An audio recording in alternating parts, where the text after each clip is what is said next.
Sou de Live New, it começa com a IC2V. Está no ar mais um Acredite Se Quiser. E hoje meu francês arcaico tem um motivo. Nosso caso de hoje vem de lá, da França. Não é, senhor Ufo-Jack? Merci. Croissant, je suis. Soufflé, petit pavé. Muito bem, PH. Hoje vamos falar sobre um caso francês, então, né? Um caso clássico francês. Então, por isso, essa abertura clássica. Oui, monsieur Ufo-Jack. Logo depois de la abertura, saberemos desse caso.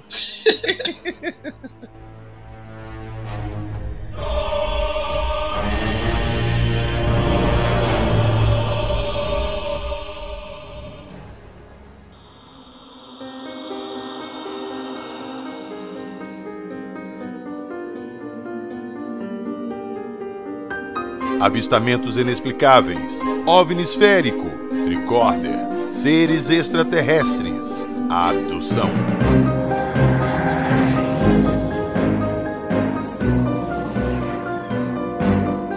Acredite se quiser.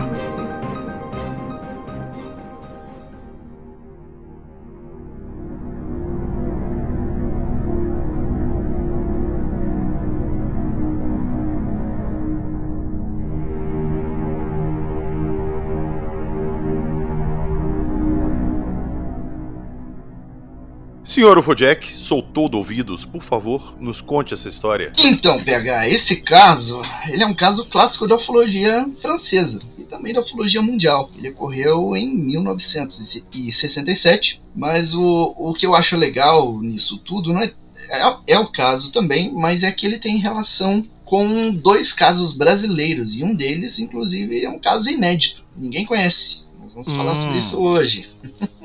E nós vamos falar desse caso brasileiro completo aqui hoje ou nós voltaremos mais pra frente? Olha, talvez, se esse caso for investigado, aí a gente pode trazer mais informações. Olha só, velho, caso fresquinho, inédito, oh, delícia. Então vamos lá. Fresquinho, pero no mucho. Vocês vão saber por que daqui a pouquinho.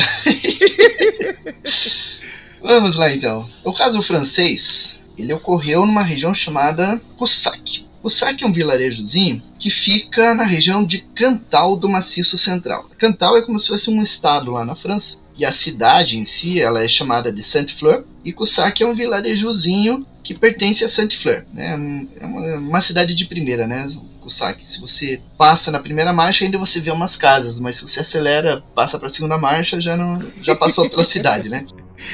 A rua principal tem duas placas, né? Bem-vindo, e no final dela é adeus. Atrás já é adeus, né? Então, é uma cidade bem pequenininha, poucas pessoas, todo mundo se conhece. E essa cidade, ela fica no alto de um planalto, a 1.045 metros de altitude. E a população local vive da agricultura e pecuária. Então, foi nesse cenário que aconteceu o caso, em 22 de agosto de 1967, quando dois irmãos, o François e a Anne-Marie, o François com 13 anos e a Anne-Marie com 9, estavam conduzindo as vacas de propriedade da família para uma pastagem, onde eles sempre levavam os animais toda manhã. Então eram as duas crianças e um cachorro chamado Medor. Então saíram às 8 da manhã, como sempre faziam, e percorreram lá o trecho e foram até a pastagem, que ficava a 800 metros a oeste da cidade de Cussac, bem nas margens da rodovia, a estrada número 57, que passa por Cussac e vai seguindo a oeste. E aí então eles estavam lá, conduziram os animais, manteram vigilância e tudo. Só que enquanto os animais pastavam, os dois irmãos ficavam lá sem ter o que fazer, né? Então eles sempre jogavam cartas. E aí eles então se abrigavam encostados num muro de pedra, porque lá venta, né, por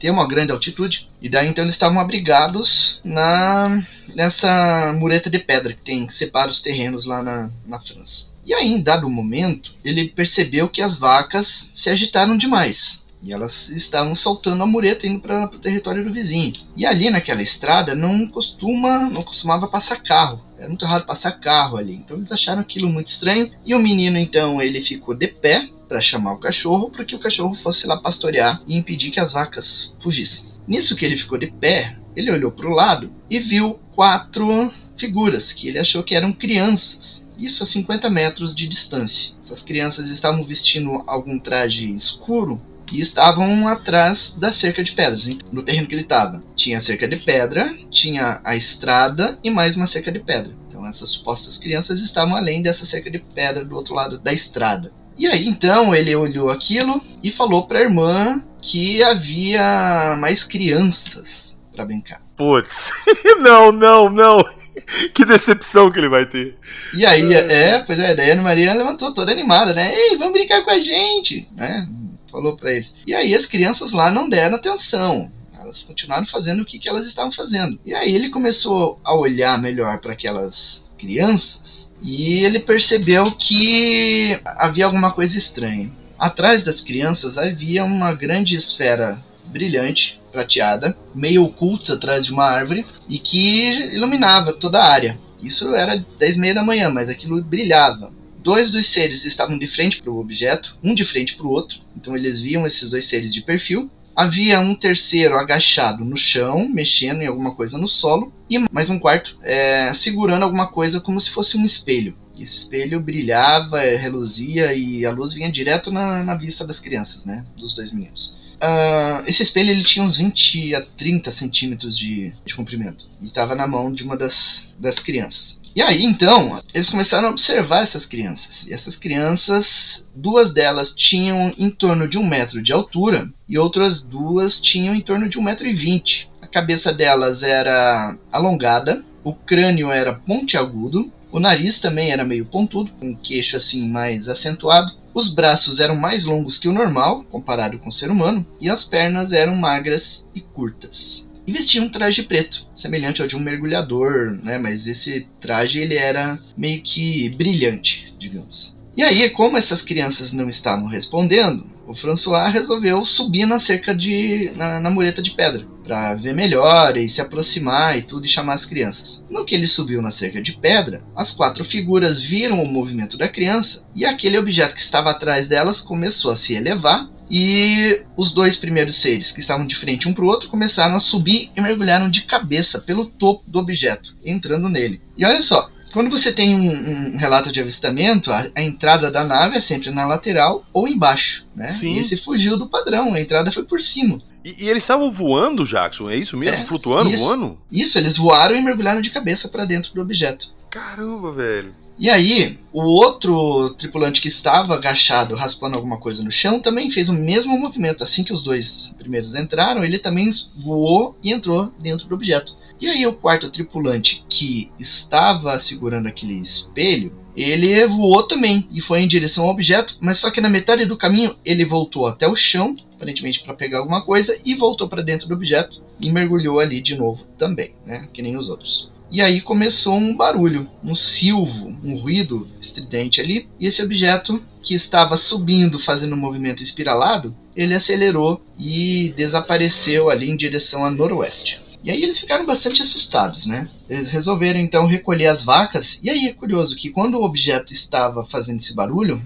todas as vacas, a deles e a dos vizinhos, começaram a mugir. E as vacas do vizinho ficaram juntos, se aproximaram e juntaram-se ali com as vacas deles, né? E o cachorro que tinha ali com eles também começou a latir de forma insistente. E aí quando o objeto desapareceu, o cachorro também desapareceu. E aí eles acharam aquilo estranho, porque o cachorro tinha sumido. E aí então resolveram, pensaram ali o que eles iriam fazer. E o François tinha um relógio que nunca tinha falhado. Com aquele relógio ele saberia a hora de voltar para casa, às 11 horas. Né? E aí então ele viu que o relógio parou e resolveu pegar as vacas, a irmã, e voltar para casa. Então no meio do caminho eles acharam uma pessoa, o Sr. Valjux, e perguntaram as horas. E aí ele falou, é 10h30. Isso era meia hora antes do horário que eles deveriam voltar. E aí esse Sr. Valjux depois ele relatou que ele percebeu que as crianças estavam muito assustadas e com os olhos muito vermelhos e lacrimejando. Enquanto isso, na casa deles, onde eles moravam, o pai deles viu o cachorro chegando na propriedade sozinho, sem as crianças. E aquele cachorro era muito fiel com as crianças, ele não se afastava das crianças. E aí ele achou aquilo muito estranho e dali a alguns minutos as crianças chegaram, aparência muito assustada, olhar lacrimejante e tudo. E aí vendo o relato das crianças, ele resolveu ligar para a polícia. Ligou para a polícia, a gendarmerie, e no final da tarde eles chegaram lá e coletaram o depoimento das crianças, dos familiares, das pessoas no local e investigaram o local do pouso. No local do pouso, encontraram um cheiro muito forte de enxofre. Um dia falou disso. Já falamos disso. Sempre a presença de enxofre. Então eles perceberam que havia enxofre no local, havia o efeito fisiológico nas crianças, aquele efeito nos olhos das crianças, e descobriram também que algumas pessoas viram as vacas agitadas na região, outras pessoas ouviram o barulho do objeto, não chegaram a ver o OVNI, né, mas ouviram o som que as crianças descreveram. E outras relataram ter visto as crianças agindo de forma estranha na estrada, voltando para casa, como se estivessem assustadas. E aí as crianças, elas não conseguiram dormir nas 4 noites seguintes. Assim, elas ficavam muito agitadas à noite, o olho ficava lacrimejando muito, muita sensibilidade. Então, esse é o caso Cussac, que ocorreu lá na França em 22 de agosto de 1967. Agora, pessoal que está em casa e prestou atenção nos detalhes, vai se ligar agora nas comparações.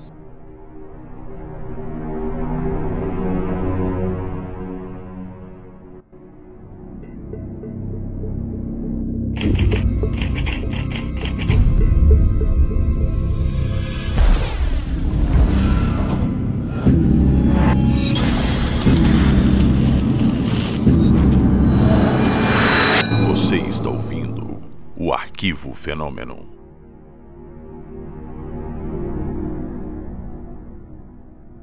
Então, comparando, a gente encontra algumas similaridades. Por exemplo, o caso ocorrido em 26 de julho de 1965, ou seja, antes do caso Cussac, que ocorreu lá na cidade de Carazinho, no Rio Grande do Sul, tendo como testemunha o Adilon Batista de Azevedo, na época com 14 anos de idade. Ele viu 2 OVNIs que se aproximaram e pousaram na área urbana da cidade mesmo. Na época não era muito povoada, mas foi na área urbana. E desse objeto saíram 5 tripulantes que vestiam trajes escuros e um capacete brilhante. Mas o detalhe interessante é que, além da estatura dos tripulantes, a semelhança, né? Um dos tripulantes tinha um aparelho que lembrava esse suposto espelho descrito neste caso. Um objeto pequeno, quadradinho, que refletia muita luz, ou brilhava, talvez. Na hora que você falou desse espelhinho na mão dos meninos, eu cheguei até a pensar em perguntar se não era o bastão paralisante. Pode ser uma versão desse bastão paralisante. Que ele tem aparentemente a mesma função, né? Ou pode ser como se fosse um celular, talvez, né? Como na época eles não tinham celular, não tinham a ideia de um celular como a gente tem hoje, que tem a tela luminosa, talvez eles tivessem interpretaram dessa forma. Tipo um tabletzinho espacial, assim, extraterrestre. Isso, mais ou menos isso. Algo deste jeito, né? E outra coisa, Jacques, eu queria te perguntar também nesse caso, antes de você voltar aí. Eles ficaram com os olhos vermelhos, lacrimejando, com sensibilidade à luz. Isso foi por causa do reflexo do espelhinho ou da luz da nave? Eu acredito que seja por ambos, porque os dois incomodavam igualmente, né, na vista das crianças. Então, possivelmente foi os dois. Nesse caso, então, a luz da nave ela incomodava a vista, porque a gente escuta muito casos que às vezes parece uma luz de solda, mas você consegue olhar pra luz. Ela não te cega, né? Uhum. É que depende do equipamento que é usado, né? Às vezes, povos diferentes têm tecnologias diferentes, aparentemente. Mas eu acredito que aquele tubo ele tem uma função semelhante a esse tabletzinho. Só que esse tablet aparentemente tem mais funções, né? Talvez alguma coisa de monitoramento da nave, alguma coisa assim. É mais ou menos que nem o tricorder de Star Trek, que eles têm o aparelhinho lá, eles fazem análises e tudo. E agora, falando um pouquinho do caso inédito, esse caso aconteceu em 1954, em São José dos Campos, interior de São Paulo. É um caso desconhecido. Aparentemente ninguém investigou esse caso até hoje. É uma senhora, hoje é uma senhora, mas na época essa senhora tinha 11 anos de idade, trabalhava como babá numa casa próximo de onde ela morava, e ela trabalhava até as 18 horas. Depois das 18 horas ela pegava a estrada e ia para casa dela, que não era muito longe, e daí no dia seguinte voltava para trabalhar. E aí, num determinado dia, final de tarde, ela saiu do trabalho, foi para casa, só que ela se deparou com um OVNI redondo, prateado e reluzente no meio do caminho. E ao redor do objeto havia 3 pessoas pequenas que estavam ao redor ali fazendo alguma atividade. E aí, vendo que ela não poderia passar pelo caminho que ela sempre fazia, então ela voltou para casa onde ela trabalhava e pediu para passar a noite lá porque havia alguma coisa estranha no caminho. E aí, então, ela dormiu lá e no dia seguinte ela foi com a patroa até o local onde o objeto havia pousado. E ali no local, então, eles viram que o solo estava prensado e a vegetação chamuscada. Esse é um caso, então, que nunca foi investigado, mas que ocorreu ali na região de São José dos Campos, por volta de 1954. Tá, Jackson, só uma curiosidade agora, minha, tá? Acho que a galera que tá escutando, de repente, vai ter a mesma curiosidade. Como que você descobriu esse caso? Tem uma página no Facebook chamado São José dos Campos de Antigamente. E lá eles postaram um vídeo de pessoas que haviam relatado para os repórteres experiências que eles tiveram. E lá uma das senhoras, uma das pessoas entrevistadas, relatou essa experiência que ela teve quando era pequena. Cara. E essa senhora, você falou que ela é idosa agora, né? Ela é viva ainda então, né? Já tentou entrar em contato com ela? Esse vídeo é de 2015 e eu entrei em contato com ufólogos da região, né? Eu sempre falei, olha, tem um caso assim assado, semelhante ao caso Cussac lá da França, que ocorreu antes do caso Cussac, a senhora ela é idosa, então tem interesse em investigar, mas só que nunca ninguém foi atrás do caso. Agora eu passei recentemente pro Marcão, e que ele iria lá para aquela região, aliás, ele vai para aquela região em breve, e daí ele vai dar uma olhadinha nesse caso por lá. Então é possível que a gente tenha novidades em breve, né? Tomara. Está na mão do Marcão, tá em boas mãos. Com certeza.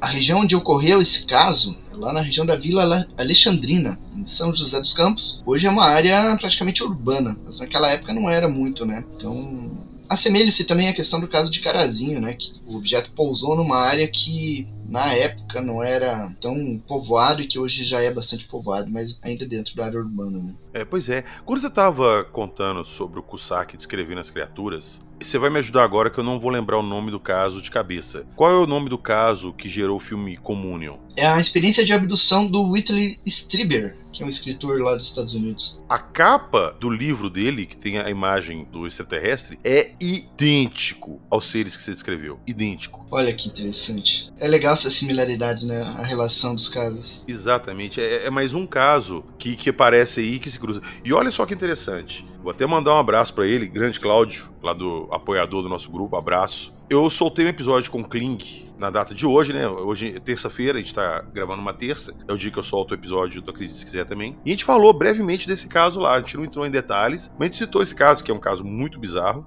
E o Cláudio, quando escutou esse caso hoje, ele me mandou uma mensagem e virou pra mim e falou assim: PH, o que eu vi, que ele teve um avistamento também, ele teve uma possível abdução de dormitório, foi exatamente esses seres. Então, quando eu vi vocês falando desses seres no episódio e descrevendo e que era a capa do livro, eu fui procurar a capa do livro e é a criatura que eu vi. Eu vou ver se eu consigo pegar esse áudio do Cláudio aqui e colocar aqui pra vocês escutarem, ele mesmo contando, mas ele falou que ele deu um arrepio nele quando ele viu a capa do livro, que era exatamente o que ele tinha visto. Ou seja, então, por fora tem mais um caso aí com a mesma similaridade. Interessante. Eu vou deixar aqui então o relato do Cláudio para vocês escutarem e já quero fazer um convite. Quem tiver algum relato ufológico ou paranormal e quiser mandar pra gente colocar no episódio de relatos aqui, entre em contato. Os links estão na descrição do episódio lá de contato com a gente. Vocês podem entrar em contato e mandar o relato de vocês, tá ok? Então tá, vamos lá. Vocês vão escutar primeiro o relato do Cláudio e logo em seguida eu vou colocar o áudio que ele mandou essa semana, depois de ter escutado o episódio de Ufologia Bizarra.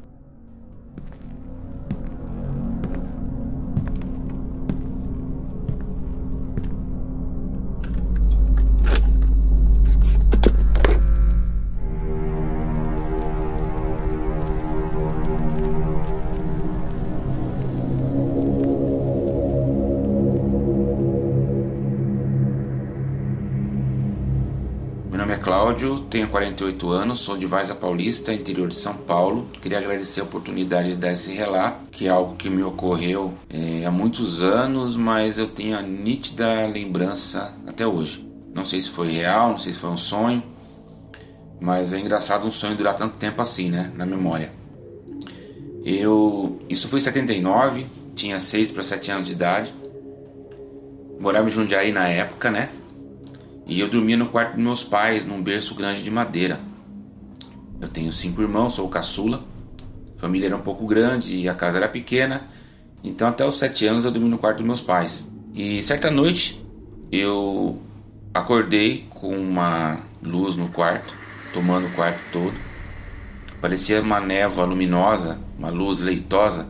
E eu vi 4 seres, 2 de cada lado do meu berço, não conseguia me mover, só conseguia levantar a cabeça.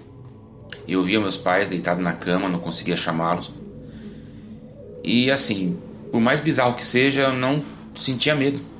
Não tinha medo. Não sei se eu era muito novo para sentir medo daquilo. Não tinha ainda uma concepção do que poderia ser, né? Mas eu não tinha medo.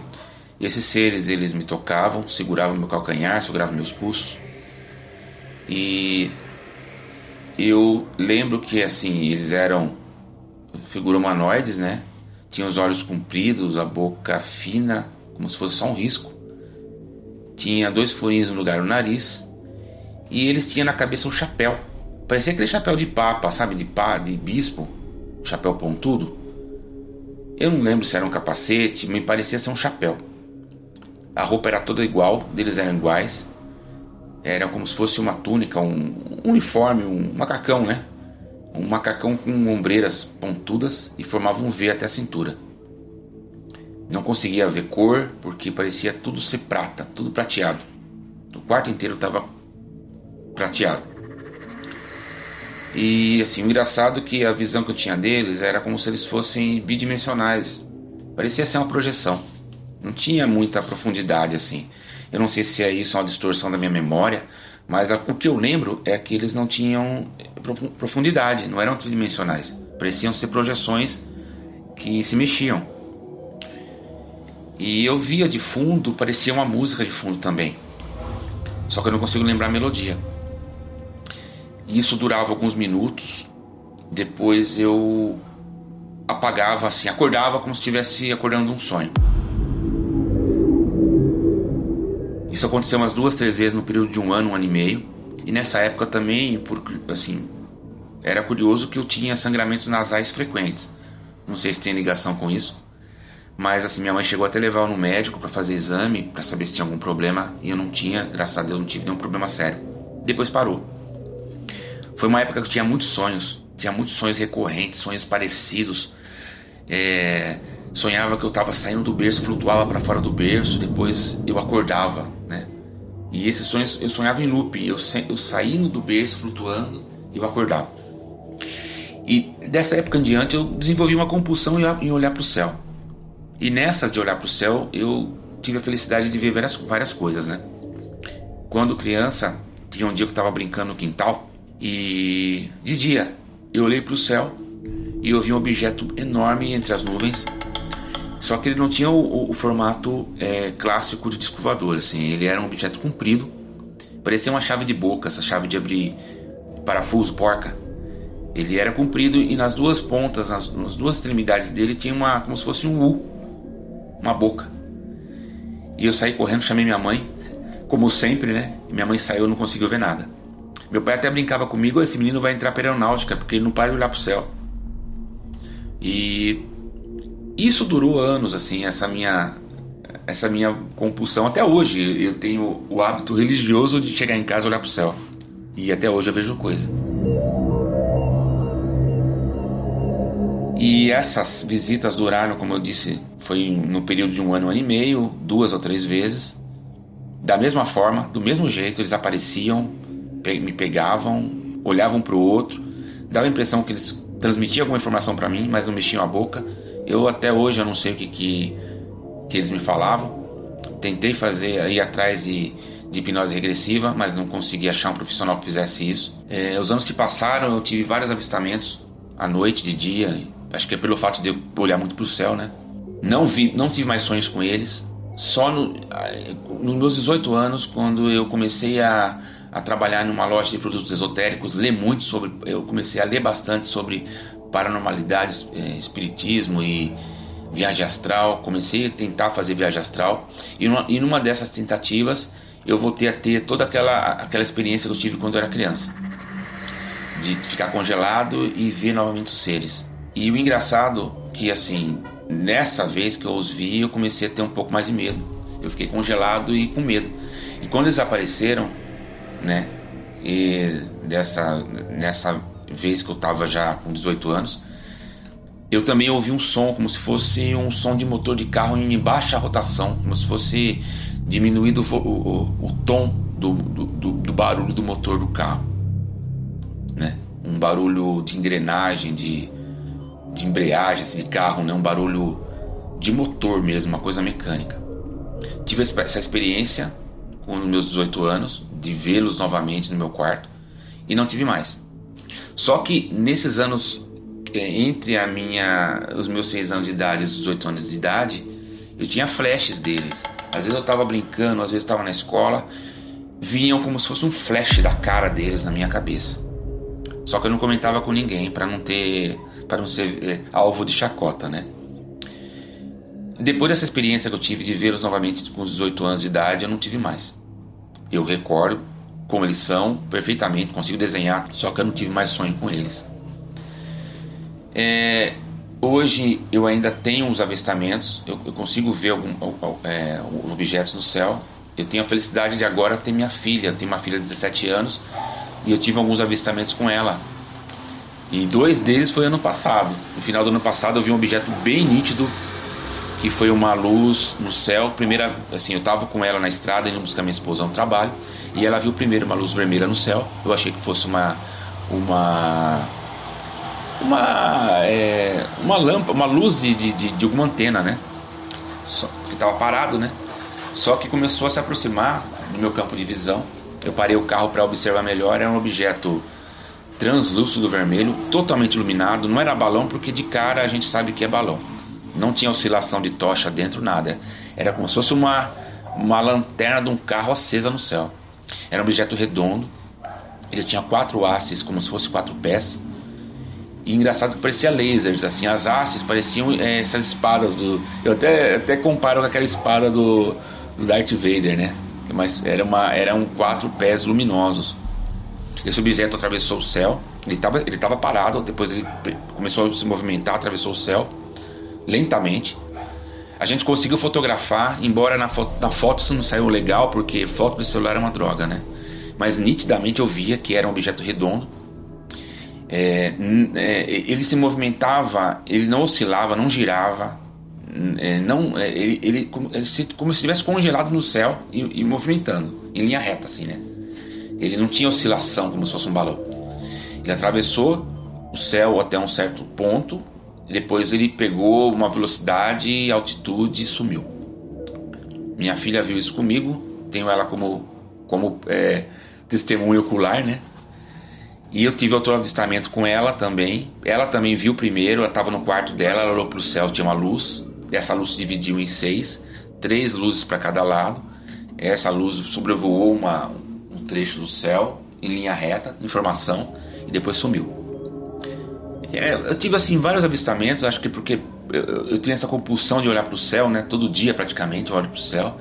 Vi satélite, vi várias coisas que eu posso explicar com a minha com a lógica, né? Que pode ser um satélite ou coisas aqui da Terra, como eu vi coisas também que eu não consigo explicar. Bom, eu não vou me estender mais, porque eu queria mais falar sobre essa experiência de infância, né? Espero que alguém, de repente, se alguém tiver essa experiência também com esses seres de chapéu, possa compartilhar também, pra gente trocar essas informações. E é isso, pessoal. Obrigado pela oportunidade novamente. Um grande abraço e até mais.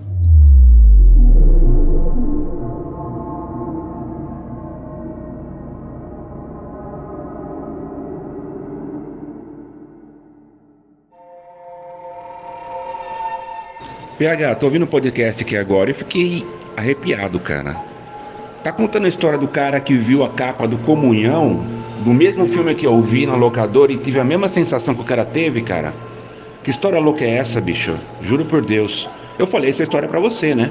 E eu não sabia dessa história aí do que você falou no podcast. E eu assisti o Comunhão depois, tudo, com o Christopher Walken. E no filme os caras tocam música, os ETs tocam música, cara. O que aconteceu comigo quando criança, cara. E o cara viu a mesma capa, sentiu a mesma coisa que eu senti. Puta vida, cara. Incrível isso aí. Incrível.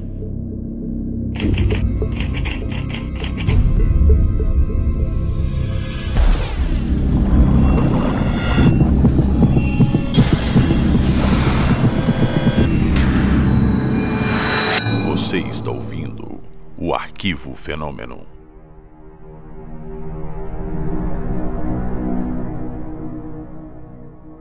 E a gente tá falando, Jackson, de similaridades nesses casos aí e tal. Tem muito avistamento de OVNI esfera, né? Essas esferas redondas. E principalmente atualmente tem muito avistamento assim. Pois é, tem muitos e muitos casos. E aparentemente sempre teve, né? Se a gente puxa na história, a gente tem vários casos de possíveis esferas se manifestando, né?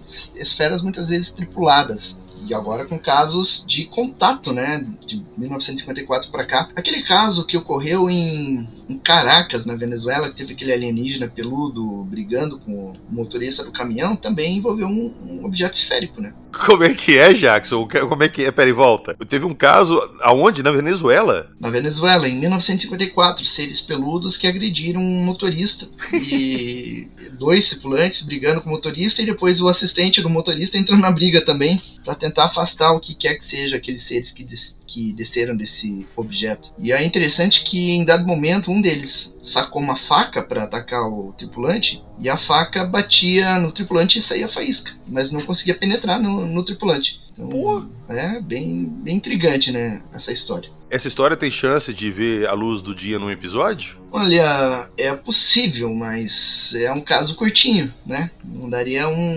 assim, um grande episódio, né? É, um episódio comprido, né? Um grande episódio com certeza, mas não comprido. Um grande episódio sim, um longo episódio talvez não. Porque atualmente não tem tantas informações sobre isso. Né? No começo da ufologia, não havia relatórios tão detalhados como se faz hoje em dia. Então as informações geralmente acabam ficando escassas, né? Sobre alguns casos importantes. Pois é, nós vamos começar a fazer, sabe o que, Jackson? Nós vamos começar a pegar esses casos pequenos e nós vamos fazer 2, 3 casos por episódio, porque tem casos que valem a pena ser citados, valem a pena ser discutidos aqui, mesmo não tendo tanta informação, que são casos muito curiosos. E às vezes as pessoas escutando o caso podem falar, eu tive um avistamento parecido, eu conheço alguém que viu uma coisa igual. Então, esses episódios vão ver a luz do dia, prometo. É, isso aí, assim vale a pena, né? Trazendo vários casos e comparando eles, acho que fica algo bem legal de se fazer.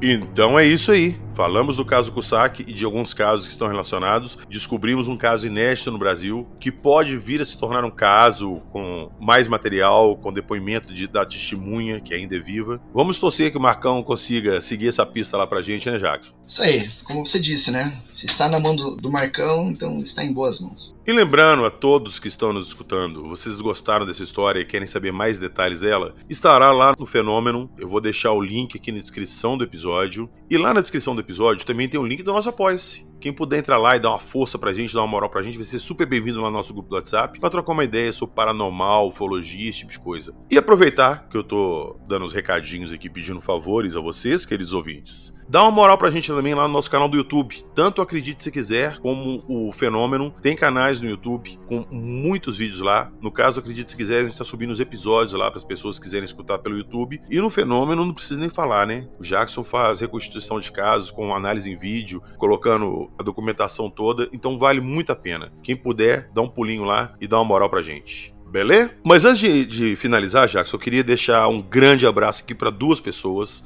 A primeira é pro meu grande amigo, e esse é amigo mesmo, amigo do peito, amigo de infância, sei lá, 30 anos de amizade aí. Senhor Summit, Marcelo Papex, aquele abraço do PH pra você. Tamo junto, meu querido. Ouvinte assíduo, vizinho meu aqui. Então, aquele abraço e valeu pela força. E também, eu queria mandar um grande abraço pra Denise Rodrigues, lá de Maringá, no Paraná. Ela mandou uma mensagem lá no Instagram, falou que curte muito a gente, curte o podcast.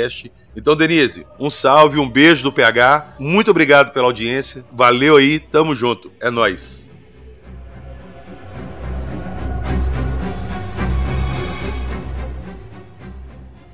Dados os recados, feitos os agradecimentos, nos despedimos de todos. E nos vemos na próxima semana com mais casos ufológicos. E quem sabe, né, Sr. Jackson, até alguns inéditos. Ah, com certeza, né? Essa é a nossa busca incessante.